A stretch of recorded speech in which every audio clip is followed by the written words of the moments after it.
दोनों ओर से गदाओं, बाणों और शूलों आदि का भीषण प्रहार हुआ।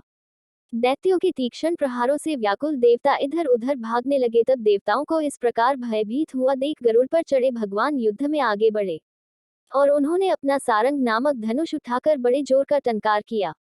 त्रिलोकी शाब्दित हो गई। पल मात्र में भगवान ने हजारों दैत्यों के सिरों को काट गिराया। फिर तो विष्णु और जलंधर का महासंग्राम हुआ। बाणों से आकाश भर गया। लोग आश्चर्य करने लगे। भगवान विष्णु ने बाणों के वेग से उस दैत्य की ध्वजा, छत्र और धनुष बाण काट डाले। इससे व्यथित हो उसने अपनी गदा उठाकर गरुड़ के मस्तक पर दे मारी। साथ ही क्रोध से उस दैत्य ने विष्णु जी की छाती में भी एक तीक्ष्ण बाण मारा। इसके उत्तर में विष्णु जी ने उसकी गदा काट दी और अपने शारंग धनुष पर बाण चढ़ाकर उसको बींधना आरंभ किया। इस पर जलंधर इन पर अपने पैने बाण बरसाने लगा। उसने विष्णु जी को कई पैने बाण मारकर वैष्णव धनुष को काट दिया।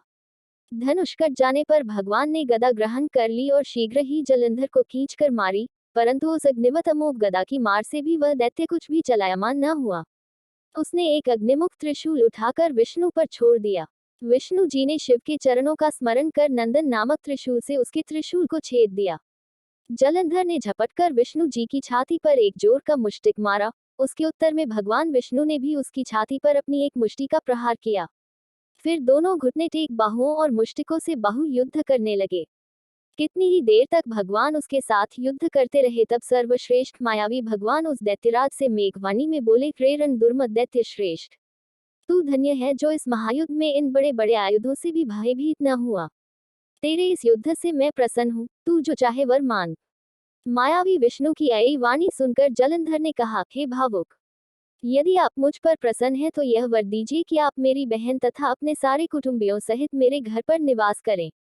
नारद जी बोले। उसके ऐसे वचन सुनकर विष्णु जी को खेद तो हुआ, किंतु उसी क्षण देवेश ने तथास्तु कह दिया। अब विष्णु जी सब देवताओं के साथ जलंधरपुर में जाकर निवास करने लगे। जलंधर अपनी बहन लक्ष्मी और देवताओं सहित विष्णु को वहां पाकर बड़ा प्रसन्न हुआ। फिर तो देवताओं के पास जो भी रत्नादि थे सबको ले जलंधर पृथ्वी पर आया। निशुंभ को पाताल में स्थापित कर दिया और देव, दानव, यक्ष, गंधर्व, सिद्ध, सर्प, राक्षस, मनुष्य आदि सबको अपना वंशवर्ती बना त्रिभुवन पर शासन करने लगा। उसने धर्मानुसार सुपुत्रों के समान प्रजा का पालन किया। उसके धर्मराज्य में सभी सुखी थे।